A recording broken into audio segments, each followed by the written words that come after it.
Good morning, New York, from New York. I'm your personal mystic, telling you that you need to be your own mystic. This is today's subject: inner mind communication, hanging out in the infant mind. There's a lot of people that would try to convince you that just meditation and realizing that you don't have a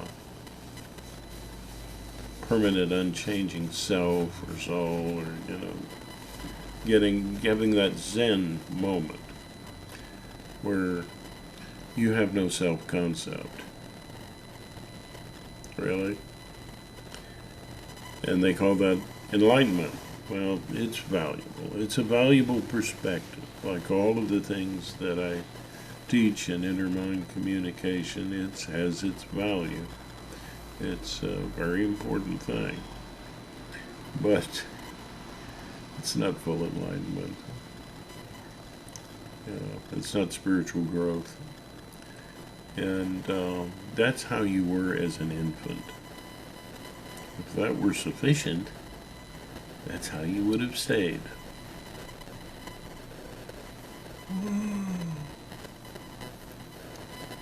Yeah, it's a big wow moment, and it puts things into a valuable perspective. It breaks down the subject-object illusion, but it is not enlightened. And and it's does nothing.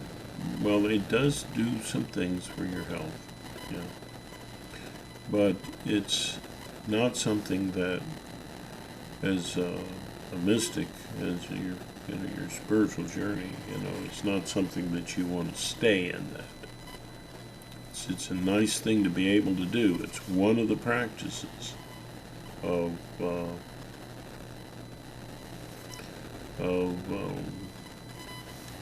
well, that's not exactly what I wanted to say here.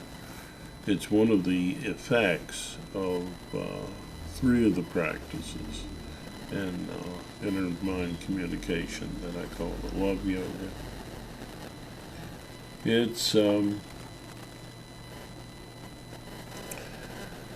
But it's not enlightenment. Enlightenment and spiritual growth has to do with expanding your perspectives, which are creative, compassionate, and objective, in an empathetic way. It's communicating this in your daily life and in your inner life. That's a journey, and it's not something you arrive at. It's, oh, I'm arrived. That's like exercise. It's, physical exercise. Have you ever arrived? No, eventually, like all critters, you're gonna die. Right? And we have our own unique ways of falling apart.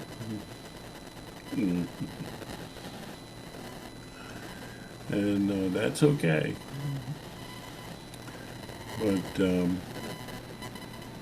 yeah, you need that. And those things build trust. Those are the three approaches in yoga of love. This version, this distribution of inner mind communication that I highly value. And that's where you play different roles, and you realize that your highest role, the artist, is the imaginer of all you imagine. and that's your creative empathy,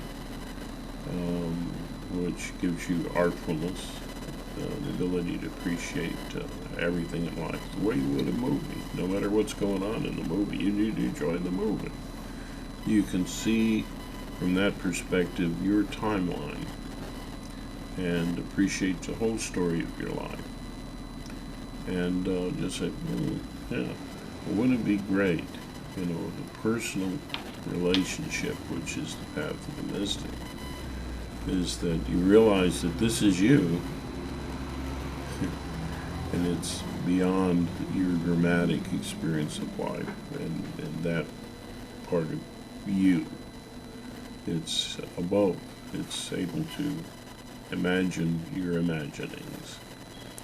And that gives you the potential of changing those things.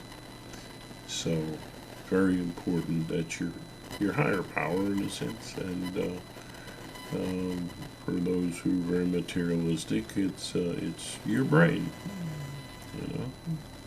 Maybe that's all it is, but a lot of us don't think so.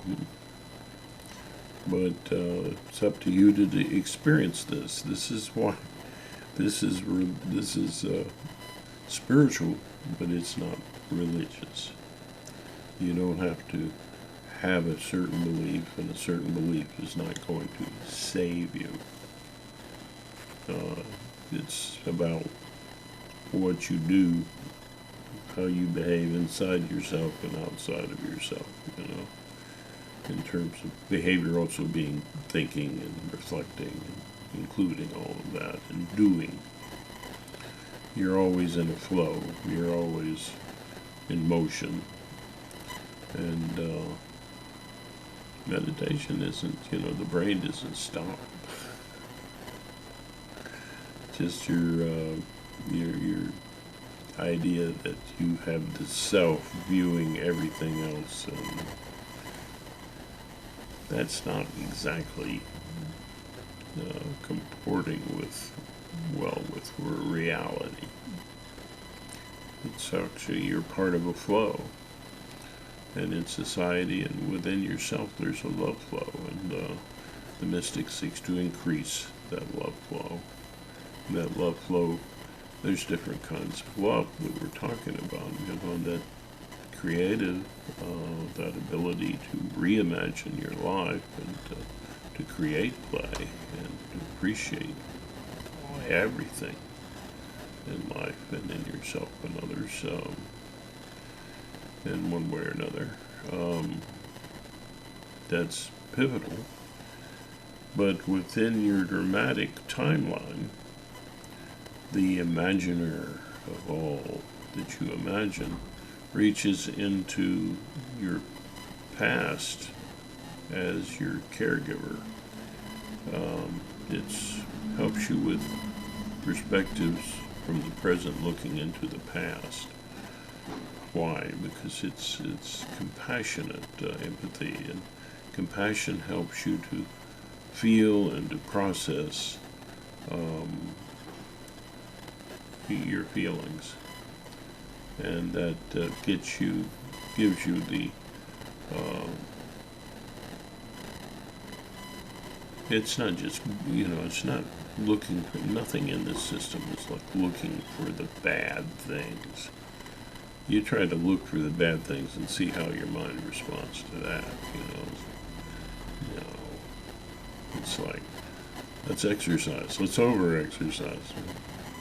Let's exercise. Exercise out of fear.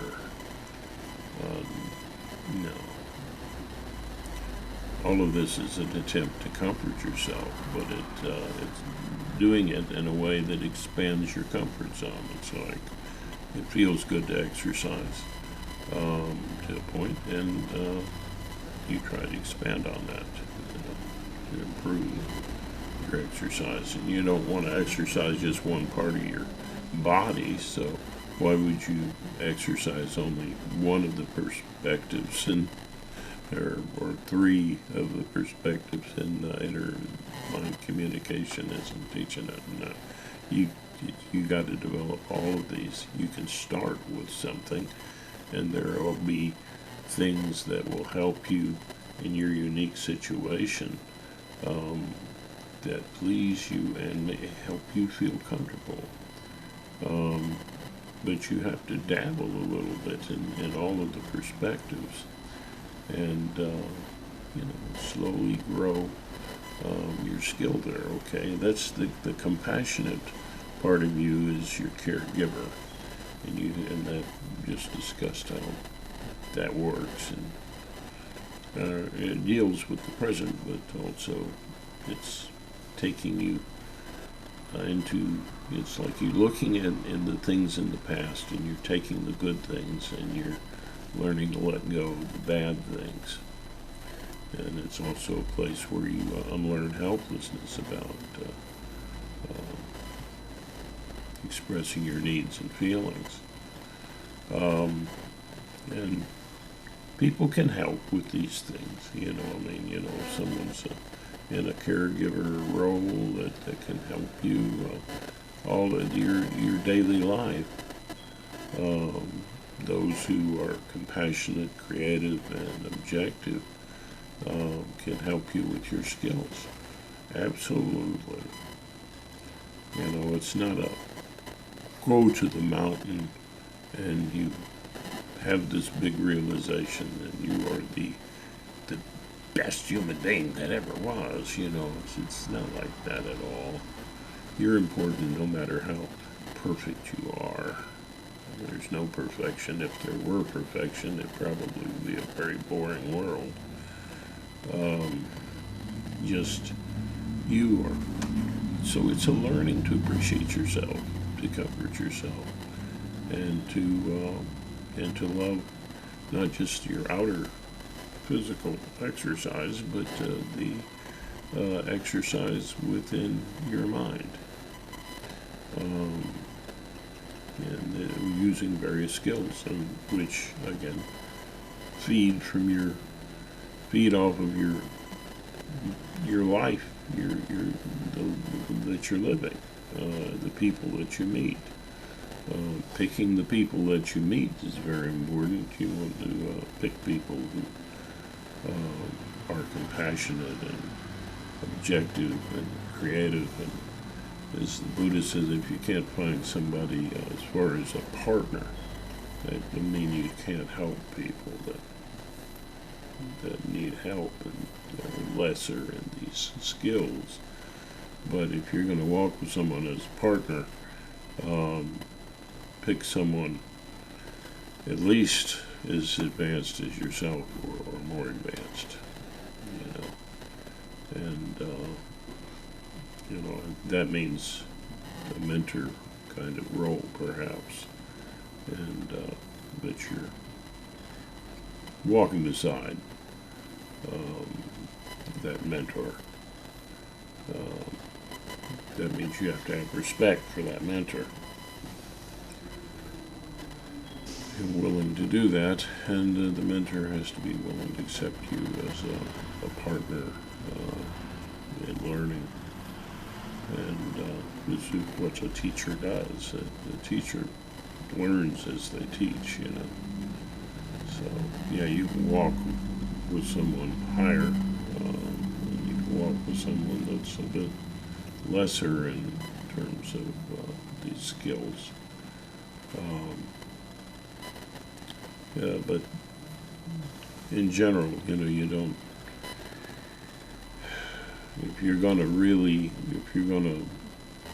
do your greatest advancement, you probably need to focus on being with someone who feeds back to you enough. And who says you're just walking with one person, That's the other correction that I could add to the Buddha's concept. You walk with many people, and you can partner with many people. But if people are in deep, deep need of help, these partners that you're walking with, like people in different fields for study or something, and you need to team together like a school, and you know, and help that person that is in desperate need. You don't take someone in desperate need and walk with them in this kind of process, because they're not able to do. How do you determine that? Well, someone who can do these practices, to some degree, they can do all these practices and have the understanding of why the practices work and how to do them, and how to approach themselves in terms of staying within a reasonable comfort zone. All of this takes some learning and some time, and so I'm all for building schools and having collaborations. And I think a truly objective mystic would. Are mystics perfect? No. Have they arrived? No. They're just the people on the path like you are. And they have some skills. And they have some advancement in terms of healing their damaged faith and love, and learning to be more able to grieve, more able to forgive, more able to repent, to have remorse for mistakes, and to accept that they're a new person, accept that new life. And those are skills, and it's something you're going to use throughout your life.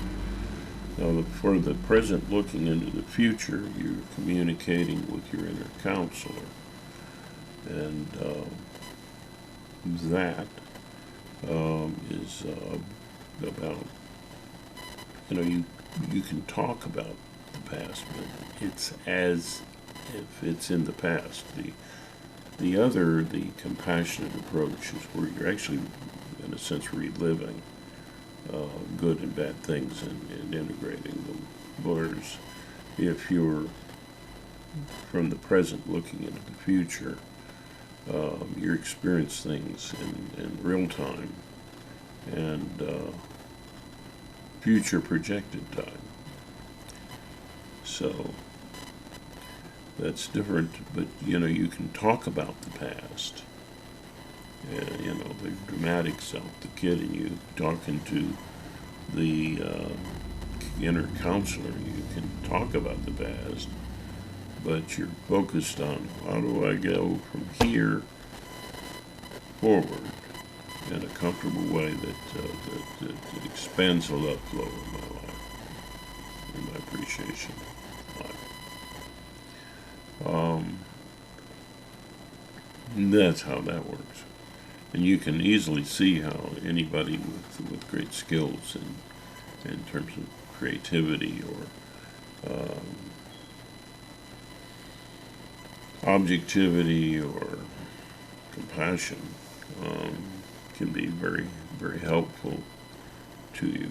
But there's some things in this process that you need to be able to do it yourself, because people are not totally trustworthy. You shouldn't give the reins, it's your ship to pilot. You shouldn't let somebody else be piloting your ship. For people who can't pilot their ship, they need a professional. They need professionals in all of these, someone professional in all of these things, and who can help them move forward and deal with their traumas, their damaged faith and love. And that's important. The infant mind, hanging out in the infant mind. Well, all of these skills that I'm talking about, the compassionate, the objective, and the creative, have their roots.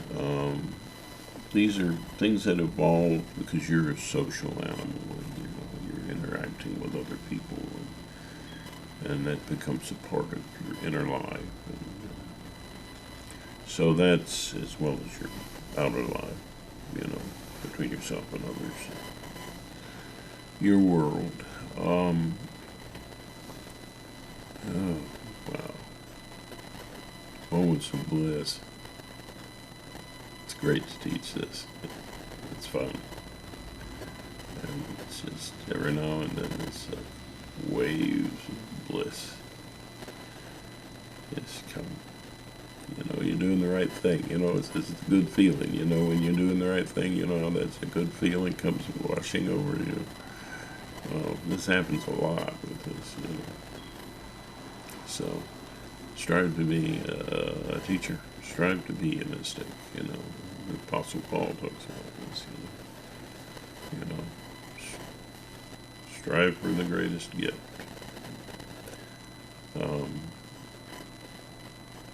So, the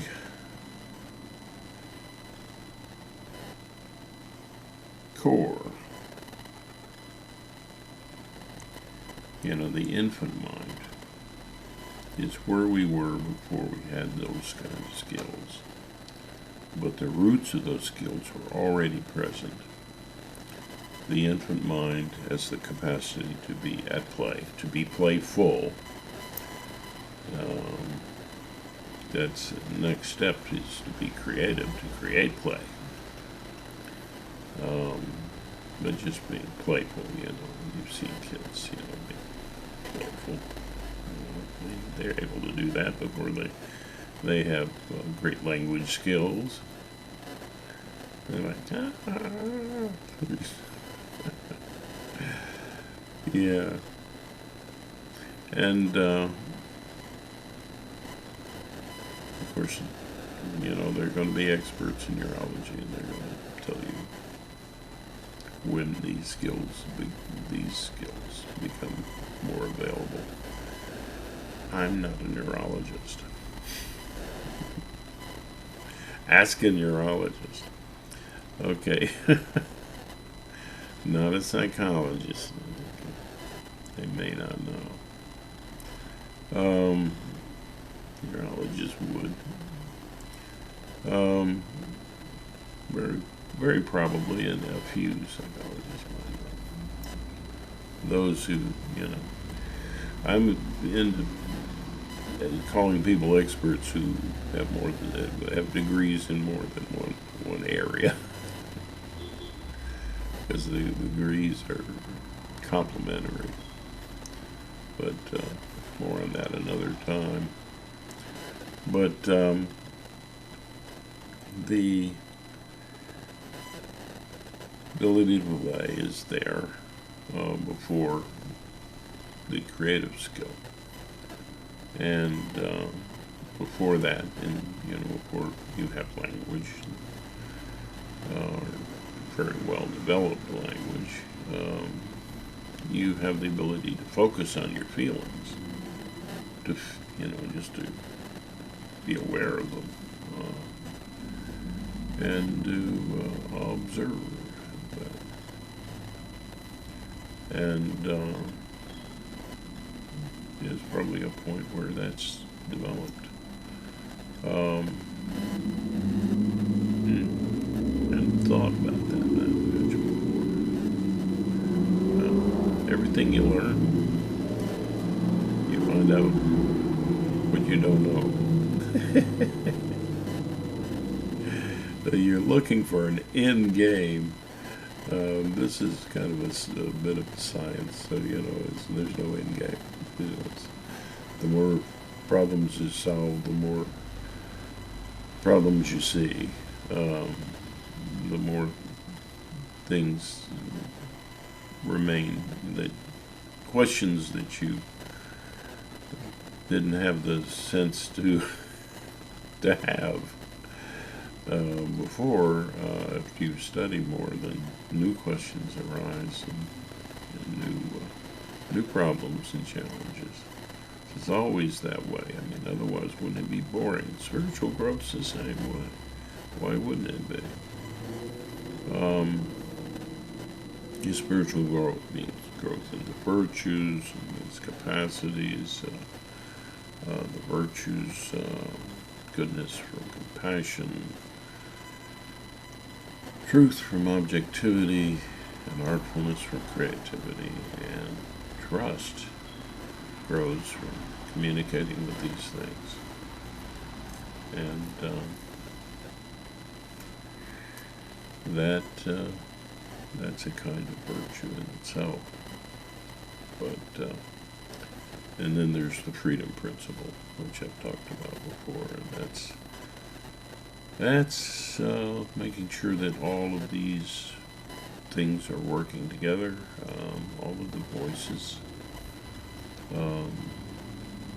so to speak, of these perspectives, the information, the data from these perspectives is available, and one isn't blocking out the other. Hanging out in a single perspective is not spiritual growth. So you can use this system and you can abuse the system. If you never challenge yourself, if you never try anything greater, if you don't reach out, and you should reach out to help from those who are more knowledgeable and experienced, sure. So it's a family affair. That's in the Bible as well.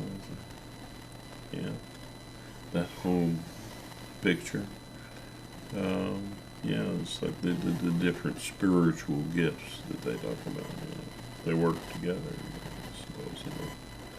Well, you don't have to believe it's supernatural to be spiritual. You just have to grow, and if you experience something that you can't explain, be humble like a scientist and say you don't know what it is. But and then there's personal truths, things that you rely on that work for you, but it's not objective truth. It's not something everyone has to do. So, okay. Let's play, and let's just, and I mentioned focus. Focus is a very important thing to be able to do. It's a communication. It's not just a static thing. It's watching. It's kind of a mindfulness thing. You're watching all of the sensations and things. In this practice, you're paying attention to the sensations in your body and any emotional reaction to that. It's something without language. And let's focus. And in Vedic yogas, that would be called dhyana yoga, a version of it.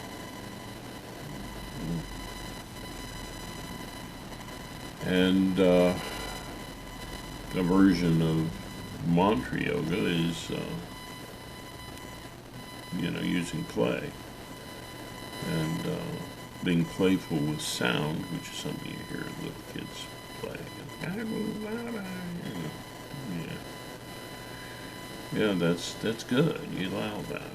They're practicing. They're learning how to express sounds, and they're being playful with those sounds, which is a part of the learning process. Stop that. That baby talk. Yeah, that's fine. You have to present real language as well. But,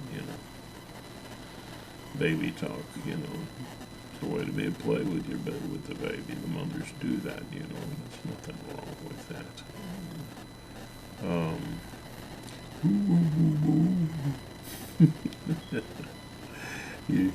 When the parent does that, you know, it's stimulating the kid to be able to make sounds, you know. Okay, you can tap into the infant mind by being playful with sound, especially sound that sounds like it might be a word. Or you can tap into it by the traditional yogic way, which is, and many other religions do this too, is just to repeat a phrase over and over and over and over and over until it becomes meaningless. And but that doesn't really get into the playfulness enough. And so, yeah, you can do that, but it's better to be at play, and you can add music to it, you know. And some of the Pentecostals call it singing in the spirit or something like that. Very interesting. But yeah, you can do that, and that can be helpful. It's according to what helps you feel better, you know. So, you know, and it's, you know, yeah, it's, you approach these things in a balanced kind of a way. You know, you don't just hang out in one perspective, obviously. So that's that. Now, Iranayana Sukhe Hariya Chatu Sarmani Harihahem Harihahem.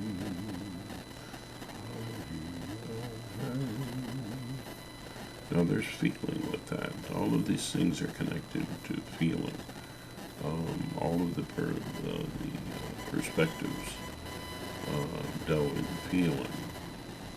It's about, because feelings connect to your needs, and realizing your real needs and doing a good job of meeting them is a healing kind of thing. And trauma or damaged faith in love is what has blocked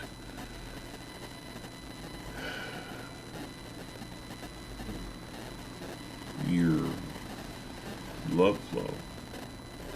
You know, CPTSD is complex PTSD, which is, you know, has to do with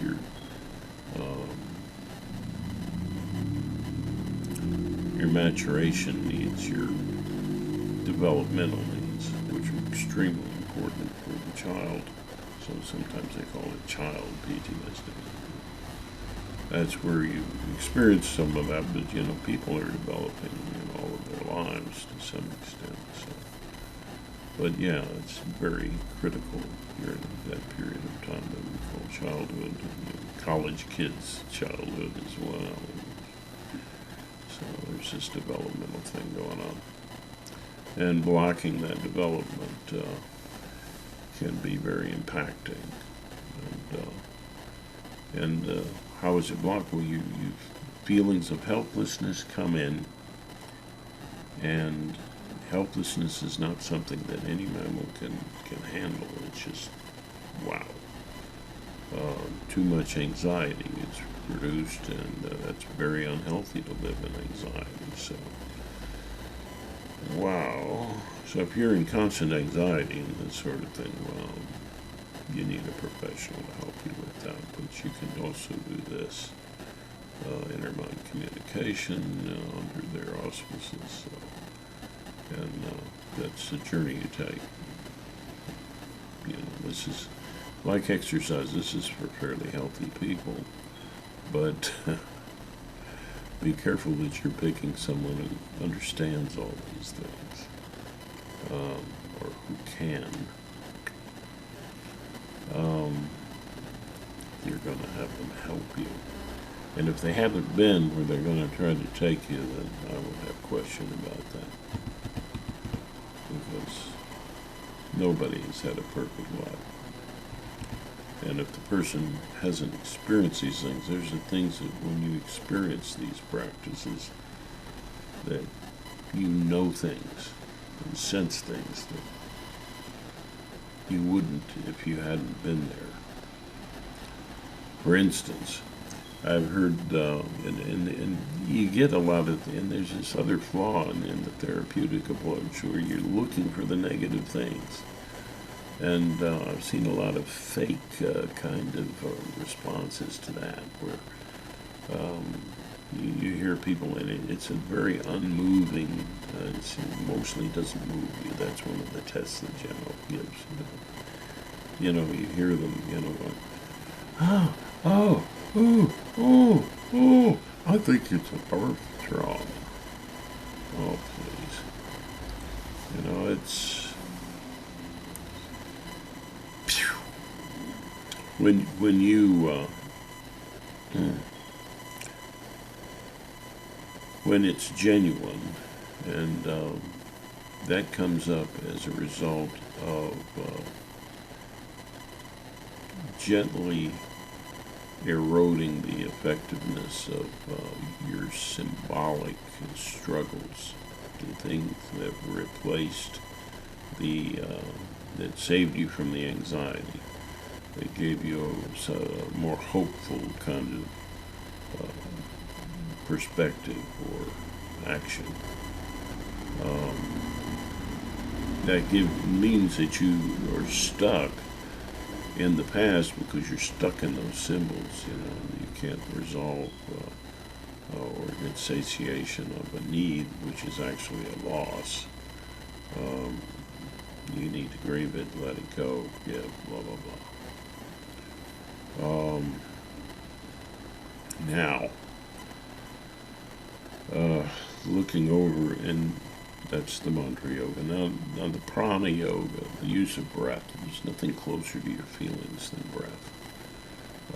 So using your breathing to express feelings and emotions without words. You can use ooh, positively or negatively. That gets around using language. And you can use that in conjunction with your breathing in and your breathing out. And that can put you in touch with feelings. Now, it's been said by some experienced therapists that diving into that in itself is, well, it can be unreal, as I just demonstrated. Not only that, but it can, if you do connect, if you're not doing things in a balanced sort of a way, just like with exercise, you can overly exercise a part of your body, or you can overly exercise one of these perspectives, and that can the process is that you're tapping into gently into all of these perspectives. That's the way the practice works. When you're, fully trained and ready, you tapping into each one, and that will result in experiences that are transformative. And you might be kind of fake to begin with, but as it works around, the symbolic drops, and the real feelings emerge in the process of a spiritual healing can occur. And so,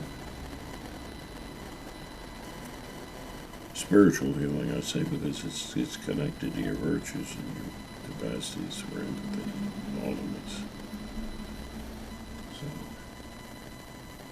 It's a spiritual disease, which is also a physical disease in some cases. It can be. You can have biochemical problems and other things which need to be addressed with other methods and approaches. But this is like exercise. It's really good for your health if you're able to do it. And you might need to get clearance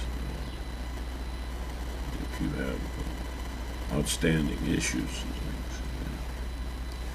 But for most of you, you're good to go for the most part. And if your muscles are sore, you to back off. If you're with this process, if you're connecting to too much, you're opening up the gates too much, as Janet would say. You're opening up too much too soon. You might have nightmares that you can't handle, or you can't understand where they're coming from. Or you might have night terrors. And night terrors are something you might need to see a psychiatrist. Night terrors are more what Janet calls first line. It's more infant mind damage, trauma before you've had words. And that's wordless terror. So that's pretty serious. So if you're having night terrors, you need to see a professional. And just letting you know. If you're having nightmares, well, does it have a meaning for you? Can you see what it's about? If you're having no insights into it at all, then you just back away. Just take it easy. Take it easy. And then you might want to just hang out in the infant mind. Get into a good deep state of relaxation, and just take a rest. And that's some of the value of the three pre-language practices that are part of this process. A lot of people say, "Oh, my mind just goes, go," when I try to relax. Try combining all three of these approaches in a comforting way. This is the nonverbal language approaches. And you do all of them. And that will take you to a state of deeper and deeper relaxation and get your mind quieted. So you focus on the sensations and so on. You're observing. That gives you a sense of power and control, which is important. Then you be playful with that.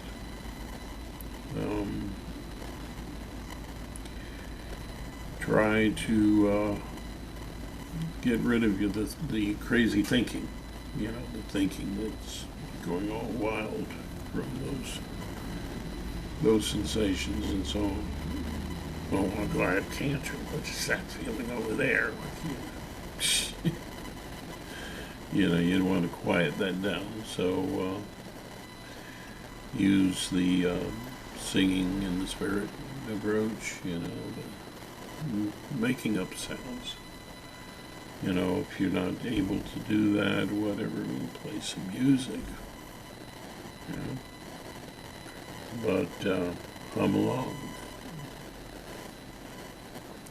But make it like orchestral kind of music or something without all the language. So that would be helpful.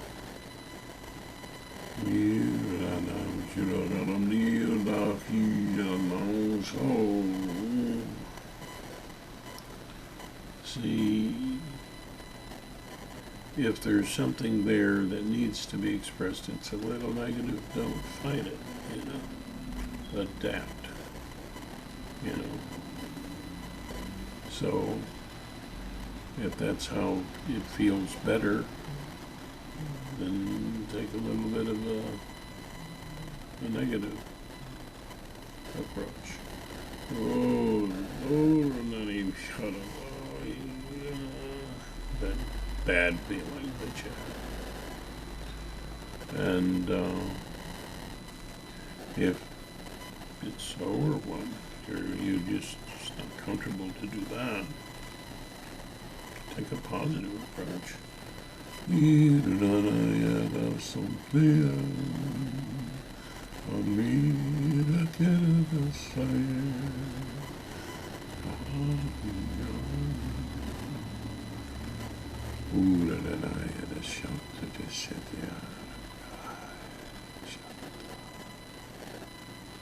Then I was thinking of the artist being arrogant. Wow, bliss. The yogis say everything comes from bliss, everything returns to bliss. And, so, with the breathing in and out, which you can add, again, take it negative or positive as feels good to you. It feels appropriate. And,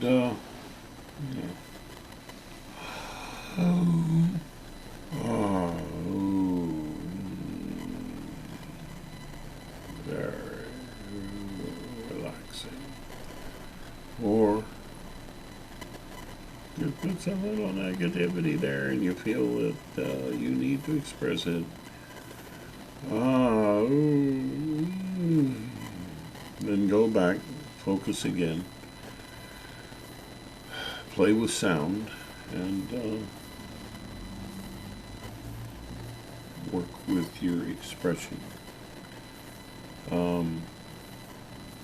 Again, those connections are to the forms of empathy I talk about, or those skills of creativity, objectivity, and compassion.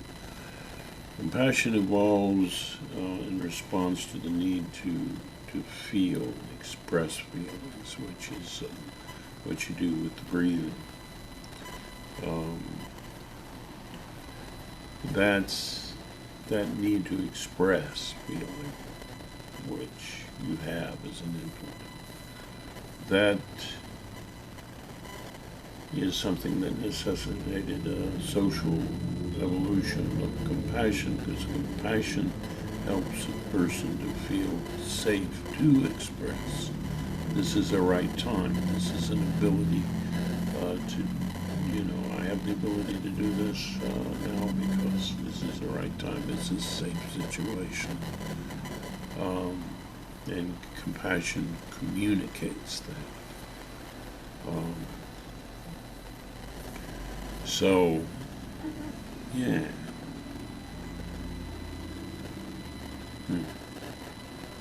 But now, when you're in the communication with the caregiver, the way you do that, though, is you switch roles.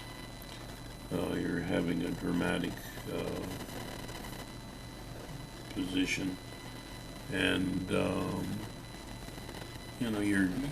you take on the caregiver role when you talk to people that you care about, or who you should care about. You talk to them, and you take on the dramatic self, the kid role, and you talk to people who care about you, or who should have cared about you, and you talk to them. Make that clear here. That's how that process works. And yeah, I think if you have any questions, I try to respond. Just put it in the text. If you want to subscribe and learn more, sure, I'm here to serve. If you want to share the video with another, then you might be, yeah, you can share the video. That's okay. Usually the people who need to hear it are the ones who listen, and the ones who don't, in a space where they don't, space and time where they don't, or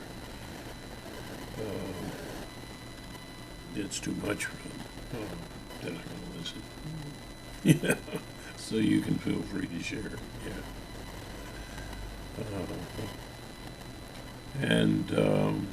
So that's fine. And if you want to comment, that's great. I could learn something from you, if you're an expert in the field, any field. Love to hear from you. Love to hear from you. Hear your take. So we're all growing together. And it takes a village to raise a child. It takes a village to grow itself. We're all growing.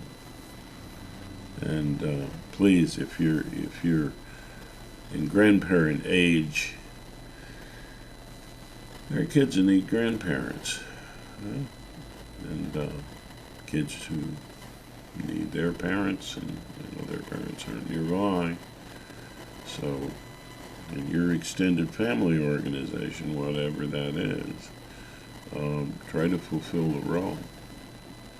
Try to fulfill the role. And the older children to you, somebody 45 is a kid to me. To them, be the parent if they need it, and for their kids, be that grandpa, grandma. You are valuable. Don't run away to Florida or whatever your country has as a resort for the elderly. Don't retire and sink into habitual routine. Be there for people, go to that extended family, whatever it is. I prefer the less religious, but whatever that is for you, and play that role. You have a job, and it's grandparent-aged people and great-grandparent-aged people. It's about the spiritual path, and you should be taking it.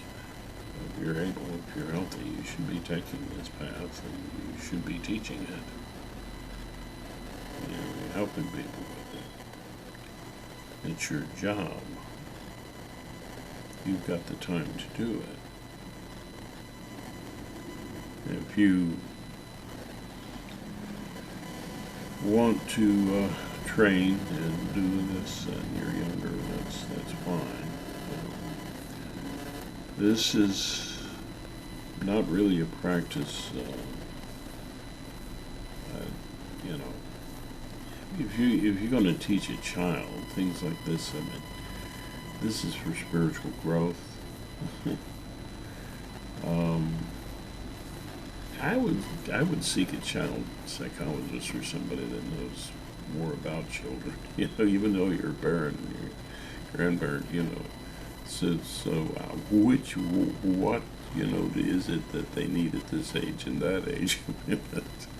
It's a very complicated thing when the kids are growing, and you want to be appropriate to their needs, and that's why we really don't push religion on children. It's just ridiculous. That's just ridiculous. Don't push it, especially that. I'm not I'm not into religion, personally. I think the lesser of it that you need, the better. If you need it, fine, but focus on the spiritual. Let that be an overriding factor. Spirituality as I've defined it here. Yeah, as I've defined it. No, I'm not the second coming of anybody. I'm not. Neither are you. Neither is anybody else. We're just in this journey together, and I hope that you enjoy the journey and have enjoyed this video.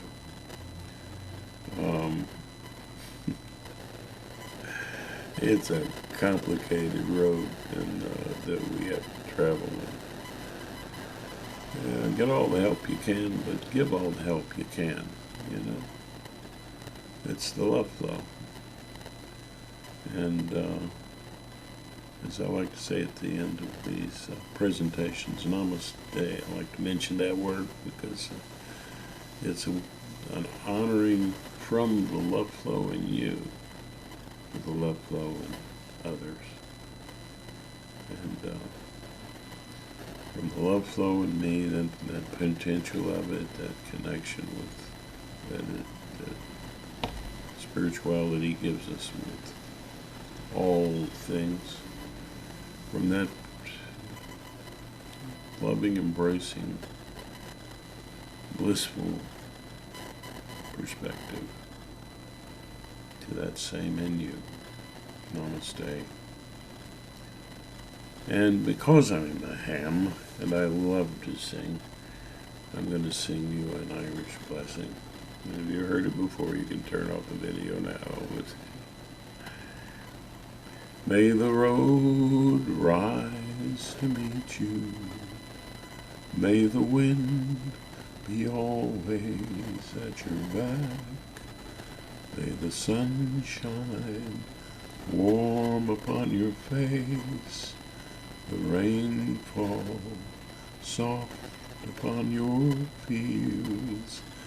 And until we meet again, may God hold you in the palm of his hand, or her hand.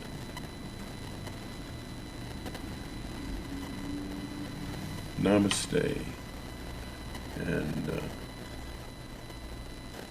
make a really great day today.